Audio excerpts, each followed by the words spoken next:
Good evening from Israel. Good afternoon or morning, depending where you are in the world. My name is Idit Reitzes. I'm the Director of Outreach and Development for the Danielle Centers. We're happy to see as many of you tonight as we are here. Thank you so much for joining us. We're recording today's session for those who can't join us live, and we'll distribute it later. We'll ask just some housekeeping. If you could please keep your microphones muted and type questions into the chat. We'll have time later for questions and answers. I just wanted to say, as you can imagine, a quick note. Professor Trajtenberg, Mayor, myself, Tamara, and a few others who are going to be speaking tonight are in Israel. So if you hear in the background that there's a siren, that means we'll have to get up and pause. Hopefully, we'll have a quiet hour. So we'll keep going though. As you all know, it's been 5 days since the dramatic Israel and US strike on Iran, and the Middle East and the world has shifted in quite profound ways. For those of us in Israel, your calls, texts, and emails have meant so much. So thank you for reaching out to us. We know this moment is actually quite difficult for all of you across the oceans or wherever you are in the world. It's an uncertain time for you in the US and globally.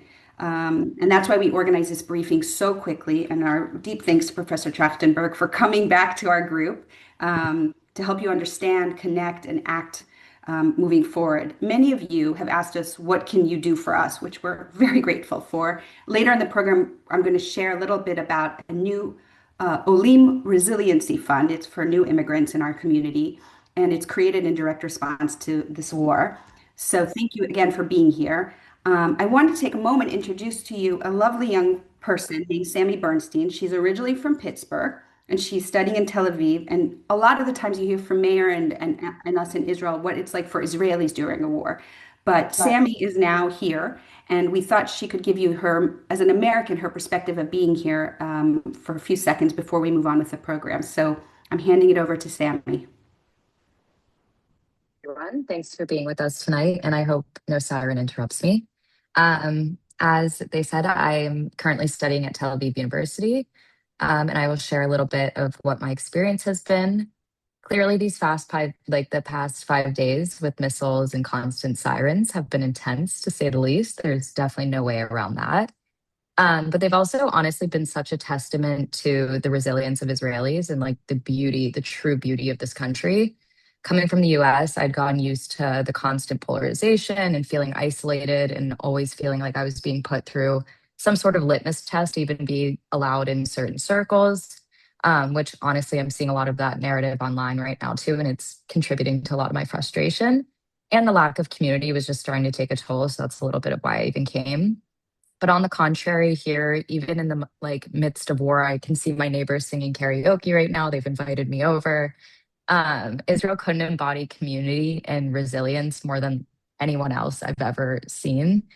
I'm feeling honestly really at home and like I'm part of something a lot bigger than just me, and spaces like Beit Danielle, amongst so many others, have helped provide such a sense of community. It's really embedded in the culture here that people look out for one another. I've had people call me, offer to make me dinner, make sure I have a shelter to go to, drive across the country to take me out of Tel Aviv. Um, Even, for example, last night I had a friend coming over and a siren went off and he had to go in the shelter and he ended up at a wedding. So there's so much happening, and despite all the chaos and balagan, there is so much life and resilience and joy. And I will say that despite the war, it's actually made me love this country more. And so I think being in the US, I know for my family, and I remember when I was home during the June war, I think being from afar and seeing it on the news, it can almost be a little scarier. But when you're here and you feel the community and the sense of belonging, it's truly something like I really can't even put words to it. I feel so held and supported. And I will be honest, I can feel my brain is relatively calm, but my body, it's hard to eat. You know, you don't really sleep because you're constantly prepared to wake up for a siren. So I won't sugarcoat it. It's hard. I feel like my memory is not good right now. It's hard to remember the days, but my the silver lining is the people of Israel are truly resilient, and we will get through this together as the diasporic community and as Israelis. So I just want to reassure everyone that we're okay here. We're celebrating Purim. So it is a little scarier, I think, just watching it on the news and not really know what's going on. But thank you for having me. And I'm excited to hear everyone else. Thank you, Sammy. That was really lovely words. Well put. Thank you. So I wanted to say, because we have quite a few newcomers today, I want to just give a few words about who we are, who the Danielle Centers are, and then I will hand it over to Michael Laufer, who will introduce Professor Trachtenberg, who we are all here to listen and hear from. Since 1991, the Danielle Centers has connected Israelis to a Judaism that is pluralistic, inclusive, and tolerant. In Israel, as many of you know, Orthodoxy holds authority over most of the aspects of Jewish life. And when Judaism is defined so narrowly, many Israelis feel alienated and disengaged from the very traditions meant to root our identity and root us together. And for us, for Israel to remain a homeland for all Jews, Israelis must have a real choice in how they live, celebrate, and interpret Judaism. And so we believe a pluralistic Jewish landscape doesn't weaken Israel's Jewish character, it strengthens it and it deepens our bonds with global Jewry. So here in Tel Aviv and across our 5 centers, also in Jaffa, we offer Israelis a modern values-based Jewish life. One of the things that we're extremely proud of is we run the largest non-Orthodox conversion program in Israel. We also are in Jewish public school, Israeli public schools, and we provide Jewish curriculum and content to thousands of children. Of course, we provide spiritual services, weddings, b'nai mitzvot, everything from every life cycle event. And we are going to be celebrating this year our 35th anniversary with Mayor at our helm from the beginning. And every day he and his team are really fighting for the Jewish soul of Israel. Truth is that none of it is possible without you. And we're really grateful that you're here. We're really grateful that you always stand by us. Board members who are here with us in Israel and the States, we're extremely grateful for your leadership. And now I'd like to introduce Michael Laufer, who also is a very long time friend and supporter with his wife of our work. Michael is in New York City as we speak, I believe. And Michael just finished as chairman of the American Zionist Movement and of the WZO Federation in the States. He served 17 years on the URJ, the Union for Reform Judaism's board, and is on the executive committee of Artsenu and the Arts Board. So without further ado, I'm going to introduce Michael and we'll continue with the program. Michael. Thanks. Thanks, indeed. It's truly a great pleasure to be here with all of you. Although, like you, I wish it were for other reasons that we were together. As Edith said, my task is to introduce our speaker, Professor Trachtenberg, and to share with you a little bit about my connection with the congregation and the Danielle Centers. And to do that, I really had to dig deep in my memory. It was at least 20 years ago, as I was just getting involved in the reform movement. Before I knew much about the IMPJ, I was visiting Israel frequently for business. I had heard about the Reform congregation in Tel Aviv, had a free afternoon on one of my visits, and decided to take a cab over and see the congregation. No appointment, did not know anyone, just walked in. Someone directed me to the rabbi's office, and fortunately, Rabbi Azari was there. I don't know how long we stayed. I don't know how long I spoke with Mayor, but it was a remarkable visit. For Rabbi Azari made me feel as if he was there that day, just waiting for me to arrive so that we could talk and I could get to know him and the congregation, and remarkably, he could get to know me.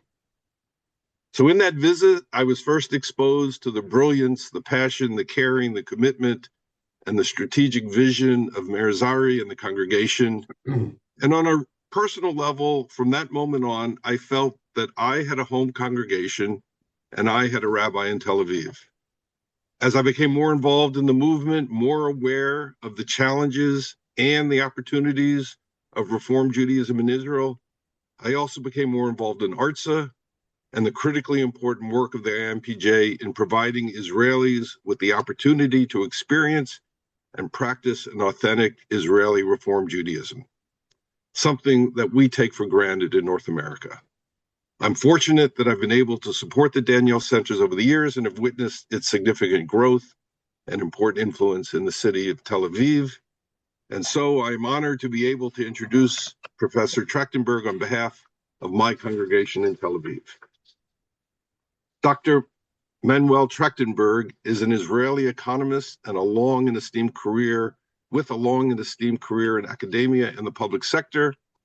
He has undergraduate and master degrees in economics and sociology from Hebrew University, a PhD in economics from Harvard, a former member of the Knesset. He was the first chair of the Israeli National Economic Council, served as chair of the Planning and Budgeting Committee of the Council for Higher Education in Israel, was a member of the Scientific Advisory Committee of the Israeli defense firm Rafael during the development of the Iron Dome anti-missile system. In 2011, Prime Minister Netanyahu appointed Professor Trachtenberg to lead a committee for the negotiations with the Israeli protesters and for recommending economic measures to overcome that crisis. He's currently the executive director of the Institute for National Security Studies and a professor in the Tel Aviv University School of Economics. As importantly, Professor Trachtenberg and his family are members of Beit Daniel. There's much to discuss, so it's my pleasure to hand things over to Rabbi Meir Azari. Michael, toda. It looks like we saw each other just 2 weeks ago, something like this, no? You visit us and we celebrate Shabbat together at Beit Daniel, and the world's changed since then. Thank you, Michael, and thank you for all of you joining us this evening. And Manuel, my friend, thank you for giving us your time and energy and understanding. And again, welcome to Ambassador Circle, our Ambassador Circle. I will start, Manuel, by asking you how do you feel? You, your wife, Nadine, and your daughters, lovely daughters and grandchildren in Tel Aviv. I mean, this is a crazy time. Let's start by talking a little bit about you, about the feeling of an Israeli family. We heard from Sami that met the first time the horrors of wars, but an Israeli that used to hear those sirens and missiles. How do you feel from a personal perspective, Emmanuel? So good evening to you all. I'm happy to be with you, obviously. I'm a very proud member of Beit Daniel. For me, Beit Daniel is almost a second home. I couldn't think of my family, my daughters, my grandchildren without Beit Daniel, truly. I mean, it has been so central for our lives at every step, in good and in bad and so forth. So, to your question, Meir, of course, these events are profoundly affecting our lives. And Sami, I want to say that you spoke so well, so vividly of how it feels. By the way, come and see me at Tel Aviv University, truly. Okay, we'll get in touch after this. But I want to put that in perspective, the way we feel. This is not just what's happening in the past few days. Let's recall, I mean, this second war with Iran, started after 2 very stressful months of waiting in the wake of the mass protests in Iran and the crackdown. And as the US started to build up its military force in the region, for us, every single day was all about the question, is Trump going to attack? And if so, when?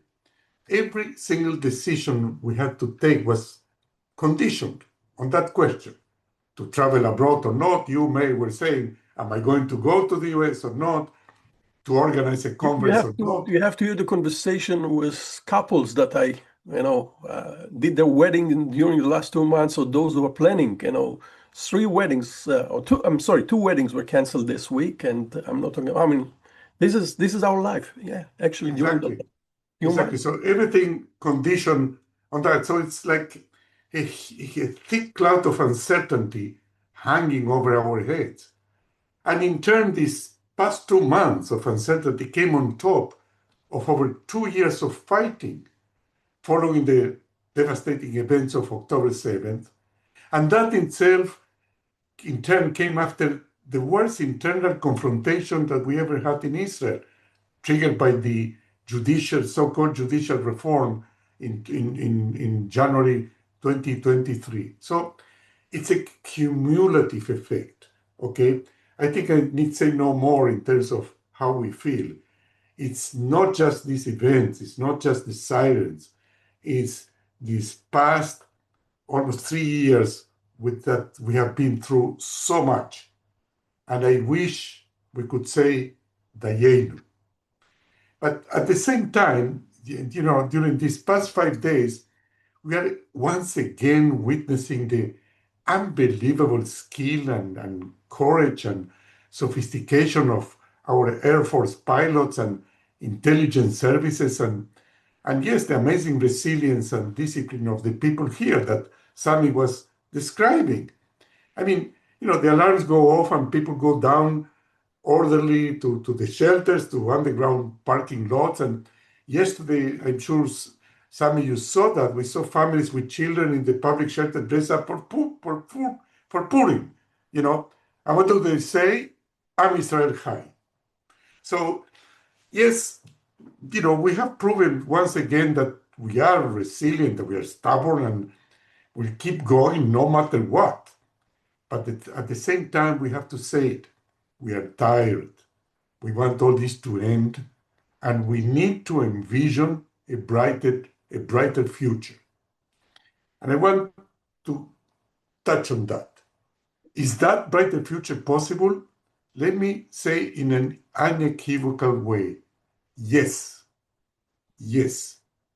I am convinced that this war and what preceded it since October 7th is making a critical contribution to bringing about a better future. It's hard to say that as we are living through this situation, but it's true. Of course, nothing is certain, but the fundamental conditions in the region are changing as we speak in the direction that could bring about a more benign and peaceful Middle East. It could. We're going into that direction. So, if you allow me, Mayor, what I would like to do is to focus on the fundamentals, not on what you can read in the media, on the ongoing war. You're all aware of it, nor what the pundits say all over. So let me start, bear with me, with a bit of history. From 1948 to 1978, 30 years, the Arab world did not recognize and did not accept the existence of Israel, period. In 1978, the Camp David Accords brought not only recognition but peace with Egypt, the largest Arab state, breaking the taboo and opening the way for others to do as much. 1994, Jordan, peace with Jordan. 25 years later, 2020, the Abraham Accords that established full relations with the UAE, with Bahrain, with Morocco and Sudan. So, and I want to remark, these accords were really like a quantum jump in the acceptance of Israel as an integral player in the region and opened the prospects for Saudi Arabia. So, for almost 5 decades, we have had a gradual process of acceptance and recognition of Israel by the Arab world, and even a bit of integration in the region. But at the same time, two parallel and dangerous developments were taking place. The first, the conflict with the Palestinians that remained unsolved and simmering in spite of the Oslo Accords. Why? We have our share of blame. But the deeper reason has been that the more militant and recalcitrant Palestinian factions, in particular Hamas, would not or could not bring themselves to take the jump and accept the existence of Israel. For them, it was and still is, for those factions, either or. And if we needed any more evidence, we saw that in October 7. That is changing also, and I will go back to it. The second process was the advent, not of Iran, of Shia fundamentalism, and the fact that it became embedded in a very powerful and vast country, Iran. Now, this is something, please pay attention, because very few, even in Israel, are aware of the fact that Shia fundamentalism is a very recent phenomenon. It didn't exist before. It is a politically active and very aggressive interpretation of Shia doctrine that seeks to implement the Sharia, the strict Islamic law, through state power, as it actually happened in Iran since the 1979 Iranian Revolution, and it didn't happen anywhere else. So that in fact transformed traditional Shia beliefs into a militant ideology focused on opposing the West and establishing theocratic rule. And this is new. And remember that the Shia Muslims are just 15% of all Muslims. And the Shia fundamentalists are not all the Shia. So this is what's so special. And okay, let me go back for it. I said, and it became an embedded in Iran. Now Iran, before that, it was already a powerful country. Iran is huge. It has nowadays 92 million people over an area of 1.7 million square kilometers. By the way, it's the 17th largest country in the world in both dimensions, in population and area. It has vast natural resources. I don't know whether you are aware of that, but they have the third largest oil reserves in the world. It has a very highly educated population, not since in the past few decades. It goes back. It has a very long history of empire, going back to Cyrus. And it has very advanced science and technology. It has a very successful space program. Where do you think that the ballistic missiles come from? No, they were able to deploy satellites. So what is so special about the Iranian regime is that it is the conjunction of these two critical factors, the Shia fundamentalism embedded in a very powerful country, which is determined to confront the West as its primary purpose, its raison d'etre.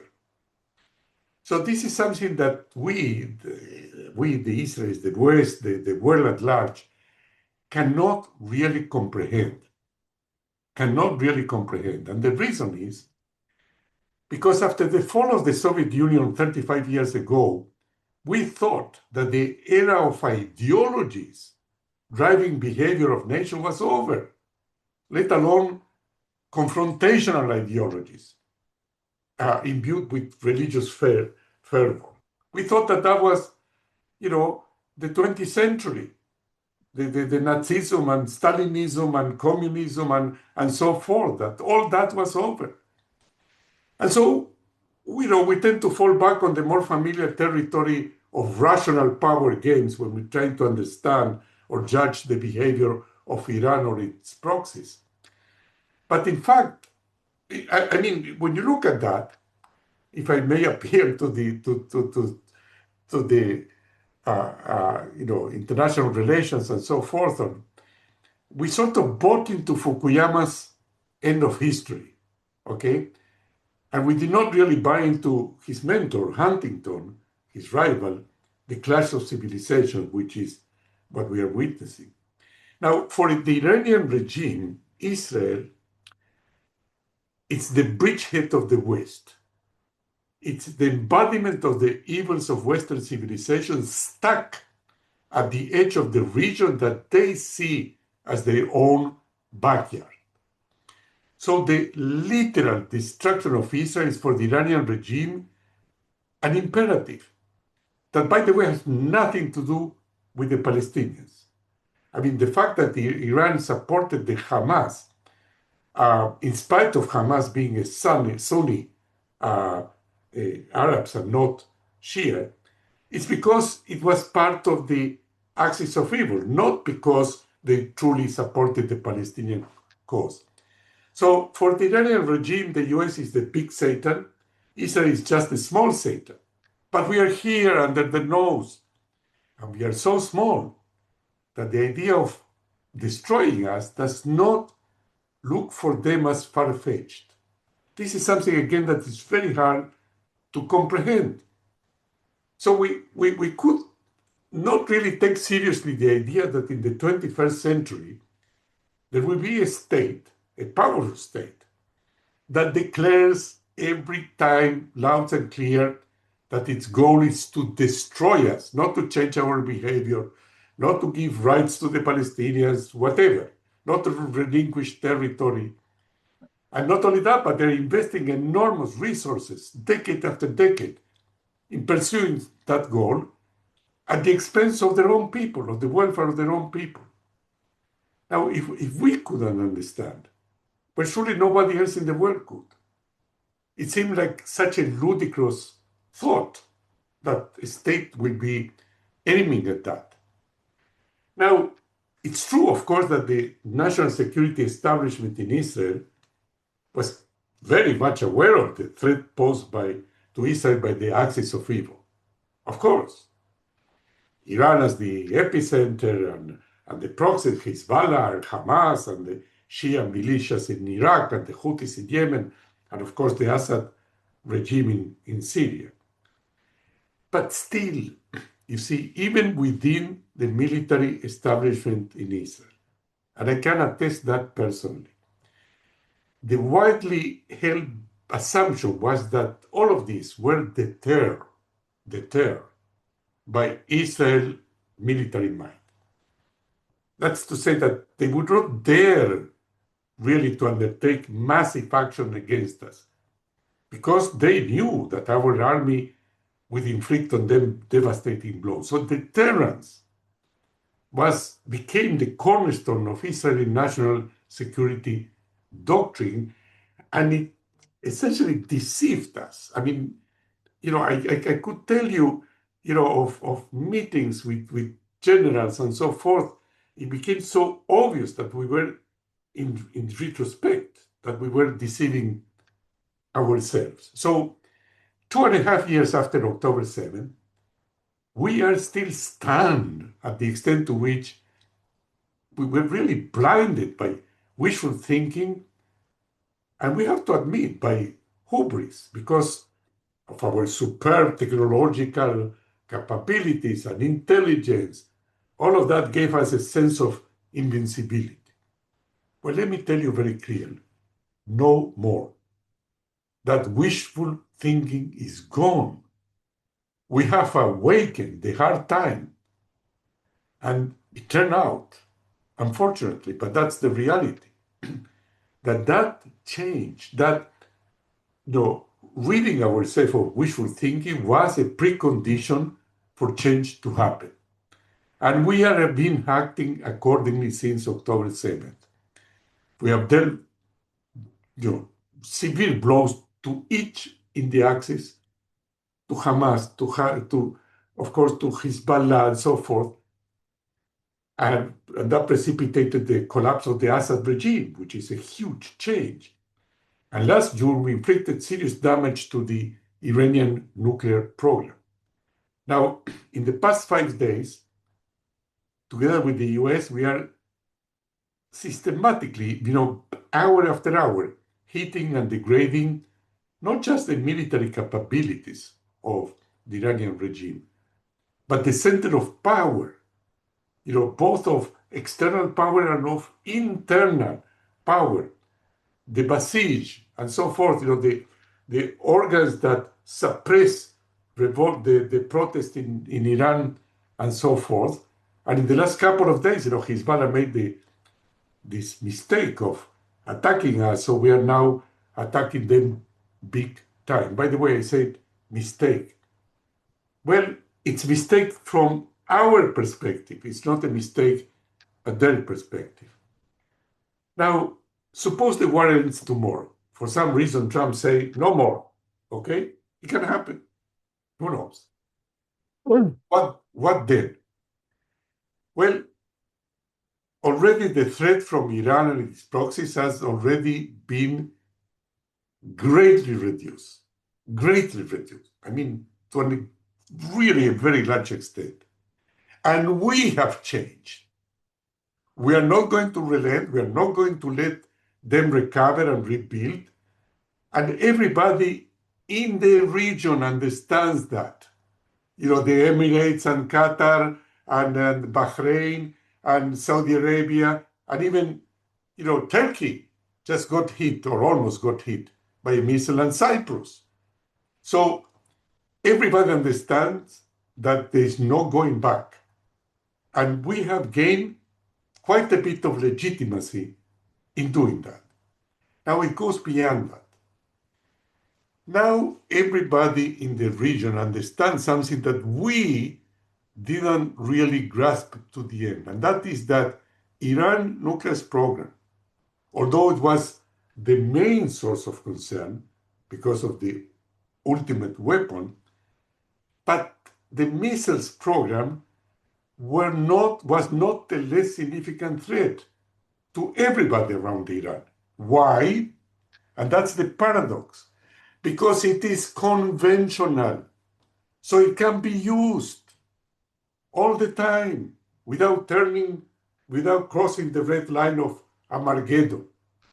But in fact, you know, massive ballistic missile attacks can be devastating. I want to give you a sense of it. It is said that Iran had 5 days ago 2,000 ballistic missiles. Okay? Well, let me tell you that that's the equivalent of 1 kiloton nuclear bomb. Multiply that by 10, which was the original plan of Iran, and that's Hiroshima. Okay, that's the idea. Okay, so it's very important, reaching some sort of agreement, as many thought it was possible and desirable, on the nuclear program alone would have been a tremendous mistake for everybody in the region. Of course, first of all, for us. Now, I said, suppose that the war ends today, but it's not going to end today. It will continue for a while. How long, nobody knows. If I have to bet, I will say that up to a week from now. I don't think it will continue more than that. But that's a wild guess, okay? Now, the goal is clearly not just to degrade the capabilities of the regime, but to weaken the regime itself to the point that it creates the conditions for a gradual regime change, not imposed from the outside, that cannot be done, but from within. Now, let me offer you one useful historical case to bear in mind, because it's very hard to come across a country, a state that will be in some way similar to Iran. But there is one case, and that's the Soviet Union. Why is that? Because the Soviet Union, as Iran, rested on an all-encompassing ideology that prevailed over everything else. And that was an ideology that put it inherently in conflict, in direct conflict with the West. It was communism, you know, the word proletariat, spreading communism against the corrupt, you know, evil system of capitalism. As with Iran, the ultimate authority in the Soviet Union rested with the Secretariat of the Communist Party. You know, there was a Soviet Union state, but on top of that, there were the commissaires, you know, that were really in charge of exactly the same happens in Iran. There is the authority of the Ayatollah, right, Khamenei, until not long ago, and now his son is going to be. And then, and the Revolutionary Guards, which are the equivalent to the Communist Party. There is a lot of parallel between the two. And in both cases, there is was a vast majority, a vast network of officers, apparatchiks, that control the strategic levels of power, the economy, and so forth. So these type of systems are strong. It's not just a dictatorship. That's not true. And could be durable, but they contain inherent contradictions and vulnerabilities that in the end bring them down. One is overextension. In the case of the Soviet Union was very clear. The military competition, Star Wars and so forth with the US, okay, and around the world, in Iran is, the cost of the regional proxies and the conflicts and the huge military investment, the nuclear program, the missiles, and of course the sanctions imposed on Iran. And the other big weakness is domestic mismanagement. Why? Because ideology prevails over expertise.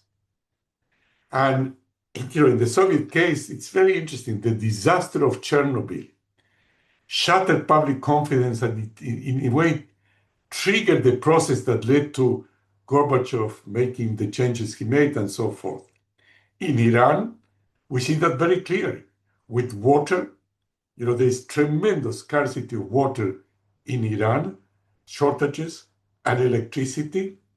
And of course, the economy was collapsing 2 months ago and the real plummeted and so forth. So you have this combination of external pressure, okay, and internal ruptures, okay, that eventually, create the conditions for a change. By the way, the fall of Maduro in Venezuela was a big blow to Iran because Venezuela was playing a very significant role in supporting Iran in financial ways and so forth and so on. And then there is a further factor that regimes of that kind, they're so rigid because they concentrate power in one ideological center that they lose the flexibility needed to adapt to changing conditions. And the leadership becomes focused on survival of themselves, of the Communist Party or the Revolutionary Guards, and not on the country as a whole. So, if the apparatus of repression are sufficiently degraded, and if the internal opposition gains space to operate, change could emerge from within. Now, if we can, in this point, I'm going to finish in 2 minutes. Okay. So I want to open He's it a professor at the university. There is an order here. So this is how it works. Yeah. So don't expect, of course, a democracy emerging tomorrow morning. We don't know exactly how it's going to happen. But the conditions are being created. And one more fact that it's important to know. Iran is not an homogeneous country. A third of it is made up of Baluchis, of Arabs, of Kurds that are very unhappy with the regime. Okay, so that also plays a factor. One word about the Palestinians, because I say we'll come back to it. I think that after October 7th, the Hamas ideology proved to be devastating for the Palestinians. And so that, in my view, it's going to change also. The majority of Palestinians are going to turn their back to Hamas. We will have to change as well, but that's... So the conditions are there for a change. And a final comment, Mayor. I promise that regarding Trump and Bibi, okay, and Netanyahu. It's really, it puts, I believe, most of the Jewish people in the US and many Israelis in a sort of dissonance. You see, how could it be that these two leaders that to say the least, many of us dislike, to say the least. Okay? How could it be that they could be doing in this context the right thing? So, it's something that it's really classic case of dissonance, psychological dissonance. But I will say the following. Don't let that dissonance cloud your judgment.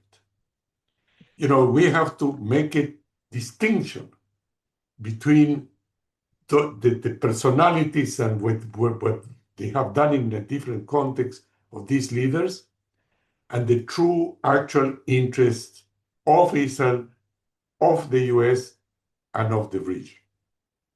Mayor. I would like to go for a second to what is going on right now in the territories.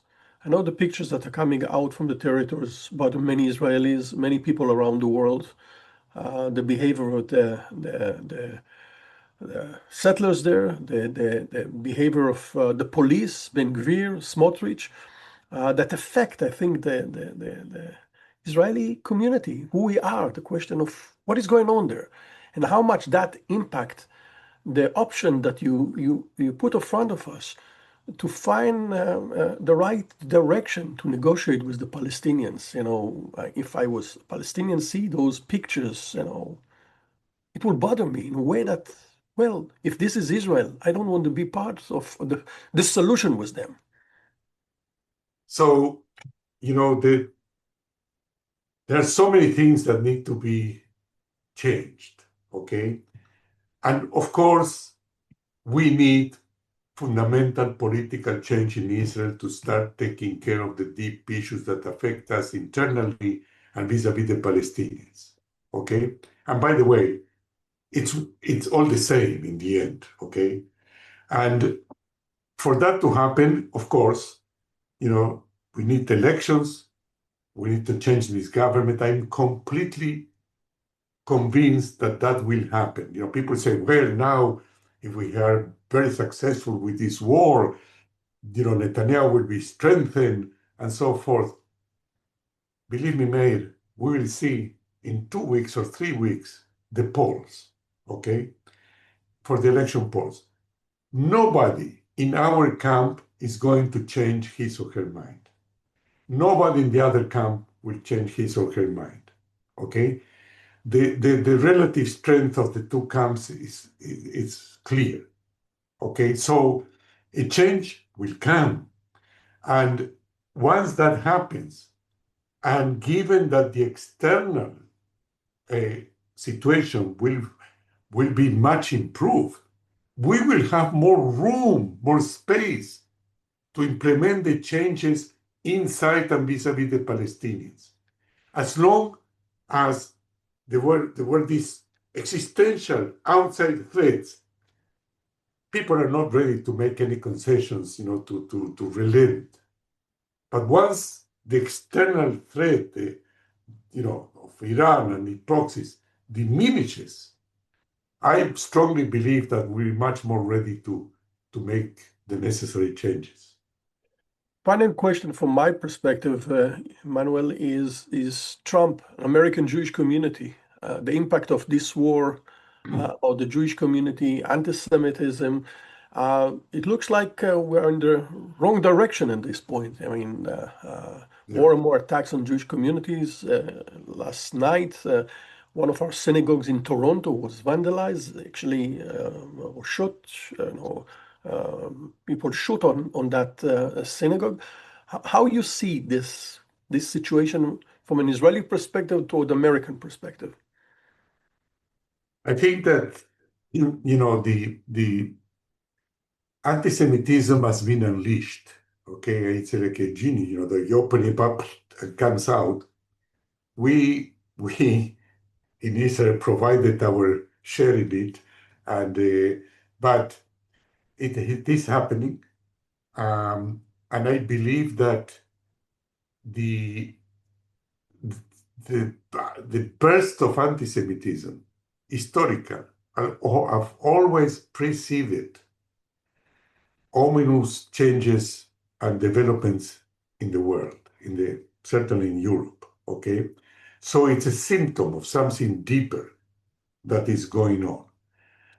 We have to, I have at Harvard, I had this mentor, this professor of economics that was a Holocaust survivor. His name was Zvi Grilikes.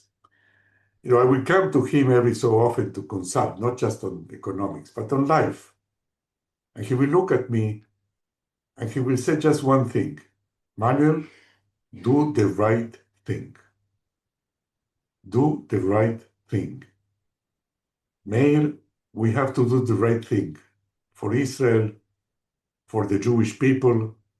We cannot control everything, okay, obviously, but we have always to stick to our moral compass, okay, and work for the survival of Israel and the Jewish people. The rest, we cannot control. So avoid the voices of Tucker Carlson and people like this. Okay, we'll take it. Guys, you heard Manuel Trajtenberg. I know, I know. Edith, questions from our community. Yeah, I think everybody was so Yeah. captured by We started with your 72 remarks. people. We started with 72 people. We are still 72 people. Yeah. We So are I all think here. if somebody wants to raise their hand and ask a question directly, we can just go from there.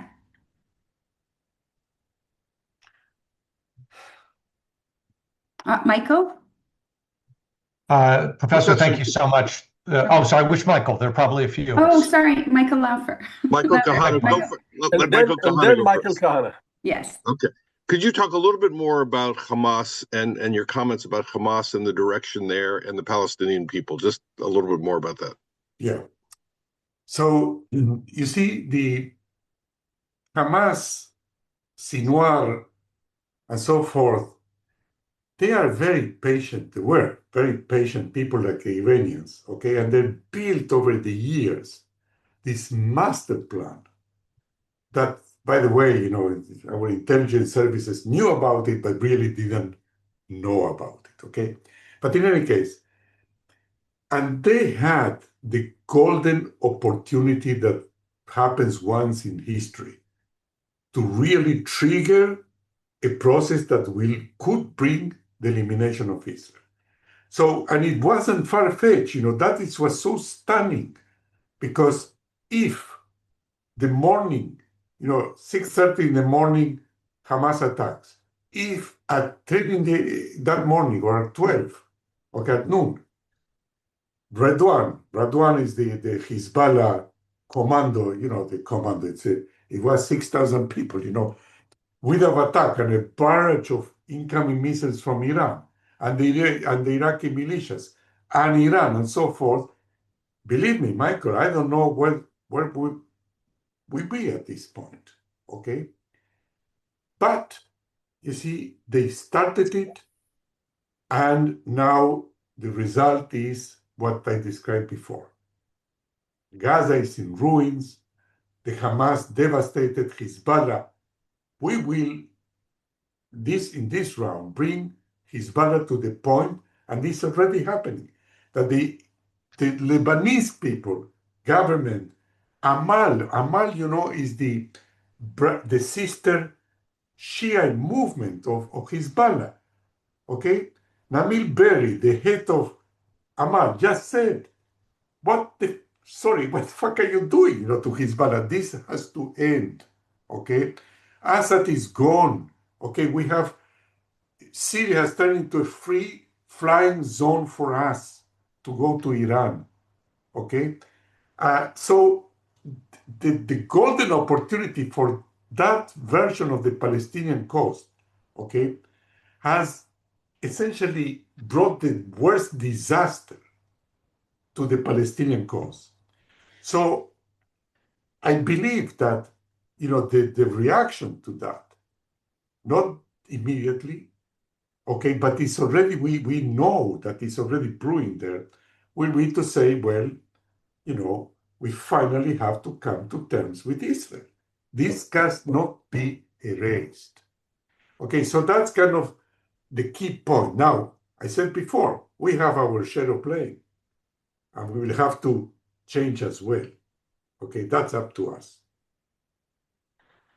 Rabbi Kahana, please. Thank you so much, Professor. Very, very helpful putting all of this together in the way that you have. My question is, you said correctly, we can't bomb our way to a new regime or to regime change. Um, we know what it is that we'd like to see is setting aside of the ideology, the anti-Western ideology, and allowing the Iranian people to create the kind of the kind of government that they want. Who do you see on the horizon that can be a leader? How likely is that? We still have the conference, the 88, who are certainly going to want to choose a hardliner. What's the possibility of someone with a more open to the West to rise in leadership? Well, the short answer is, of course, I don't know. But regime change, the concept of regime change has acquired a very bad reputation with good reason, because it has been used for military interventions that were doomed to fail, okay, in Afghanistan and Iraq and so forth, okay? This is different. It's different because Iran is not a failed state. Iran has a structure, let's call it a civil structure, up on top of which lies the Revolutionary Guards. But you take away the dominance of the Revolutionary Guards, and there is still a state that can function. It has a long history of functioning. Again, Shia fundamentalism is new. It's new. I mean, again, the vague origins are just 100 years ago, but it was very kind of embryonic. And it took off really only with Ayatollah Khomeini in 79. Okay? So it's an aberration. That's not Islam. That's not even Shia. So the possibility of that being superseded is not fantasy. And you don't need to create a new Iran. Okay, Iran is a strong country. It has universities and it has a civil service and banking and whatnot. I know this, by the way, because I work also with intelligence in Israel. I know how it looks. Okay? So I don't know how it will happen. I don't know who will be the Gorbachev. Okay? Whether it will happen that way or whether the Kurds in northern Iran, with a armed militia there will come in, and it's impossible to know. What I'm saying is that this is as far as one can go in helping create the condition. We didn't invent the protests of 2 months ago. That was very real. I mean, the fact that the regime had to resort to massive killings of its own people, that's a sign of weakness. It's a sign that the regime is unsustainable when you have to kill so many of your own people. Okay? So that's what I'm saying. I mean, but we need to be patient. And when I read excuse me, yes, but when I read in the New York Times, well, the US went to war without having a clear sense of what it goes where. As if one could go to Congress and say, well, first stage, we do this. Second stage, this happens. Then there are elections. Then, come on, give me a break. I mean, it's impossible to draw a clear map of what we would like to happen. But you can point out to the conditions that are necessary but not sufficient. Manuel, thank you. We would like, I think, in this point to introduce Efrat. Efrat, say hello so we can see you. Efrat Kochva is our Executive Director. Alan Warshaw is Has wanted one question. Yeah, has one. I think we have one final question, and then we'll move on. Frank, where We're are a you? little Say over time. hello. Hello, everybody. Good to see you from So Israel. it's a great opportunity to thank you and all the staff of Daniel Centers for the hard work that you do, even in those terrible time that we are confronting. Thank you, Efrat, and all the guys that are here from Beit Daniel. Ellen, you wanted to ask, and this is the final question because we promised 1 hour. Thank you. Ellen, Thank you, Professor. These are two quick questions, and you're certainly welcome to not answer either of them. If Prime Minister Netanyahu and President Trump were to ask you what in this Iranian war incident, what could be done additionally or what could be done differently, what would you say? And the other question is, as an American in diaspora, as a professor in Israel, what would you recommend we do to support Israel at this time? So in terms of what to do differently, what stuns me is that nobody, none of them and none of their spokespeople have explained what I just did in this talk. I mean, if you're not aware of where does it come from, it looks like an arbitrary, warmonger convincing the other warmonger to leash out on this peace-loving country. I mean, it's really, it amazes me the extent to which none of them has, or the people have done a good job in explaining the fundamentals. So, and what about you? Do that. Let me give you another example. I mean, when was, you are Americans, many of you. When was the last time that a war in which the US took part either by initiating it or by responding to attack was follow a declaration of war by Congress, by the US Congress? When was the last time? I will tell you when was the last time. 1942, okay? It was 1941 after Pearl Harbor and 1942 against some of the countries that were aligned with the Nazis. 1942. And what do you read in the New York Times? Well, the Iranian regime is evil, but how come that Trump did not get approval from Congress? So you see, I mean, there is so much, it's not misinformation, it's just a lack of understanding of the US, of the world, of Iran, of the region. I mean, that's what drives me completely crazy, okay? And that's what you should be playing a role. Thank you. Thank you. Edith, this is your turn. Yeah, well, our profound thanks to Professor Trachtenberg for yet again shedding so much light and also putting some of it into sound bites, because sometimes these issues are complicated, but you've sort of put them into some nuggets for us. So we are very appreciative of the time, and I don't want to jinx anything, but there's been no alarms for at least an hour, so maybe we should, keep going, right? But I do want to take a moment and thank you for everyone who's joined here today. Today we're about to launch, and Tim, if you want to put on the screen, we're launching a new fund that I just mentioned earlier in the conversation called the OLIM, which is Immigrants Resiliency Fund. And I want to introduce Rabbi Galia Sadan, who many of you know. She helped found and leads our conversion school and has so much firsthand understanding of the challenges that our new OLIM face. So I want to hand this over really quick so you can learn about the fund. And then we'll do the prayer for Israel and for our soldiers in the U.S. and America, U.S. and Israel, sorry. And so Galia, please. Hi, everybody. I think that we were just about to introduce Efrat to everyone. We did. Before the question, so maybe... We introduced Efrat. So would you like to... We did. Okay. So hi, everybody. I'm Rabbi Galia Sadan. Many of you know me.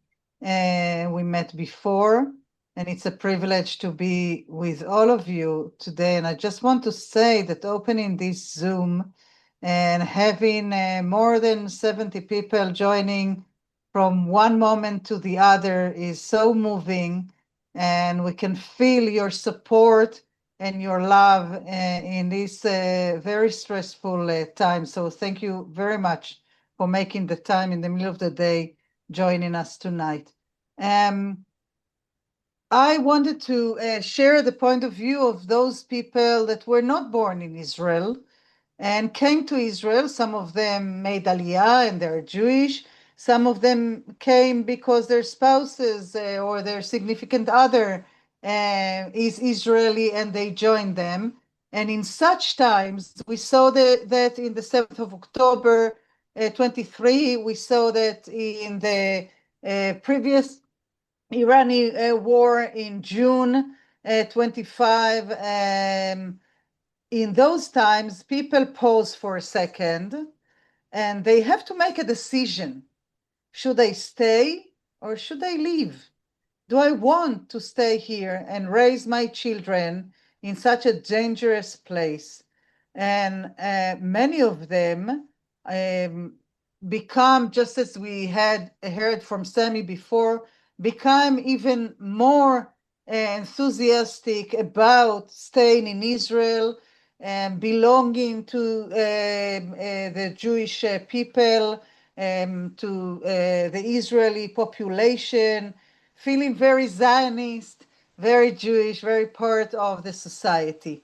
And I think that really it makes me stand in awe in front of those people. You know, I was born here, this is my home. It's kind of obvious to live with missiles all around me since my childhood. But to make an active decision is a whole different thing. Having said that, you decide to stay here, and life is stressful, and it's stressful when you're used to this situation and used to sirens, and it becomes much more stressful when you're not used to it, and when you are being pressured by your family overseas to come back and join them, and having to stand for yourself and for your decision to stay in Israel. And I think that this program that we're launching today is saying we want to support you people that decided to stay in Israel and to share your life with us 100%. We want to be able to be there for you 100%.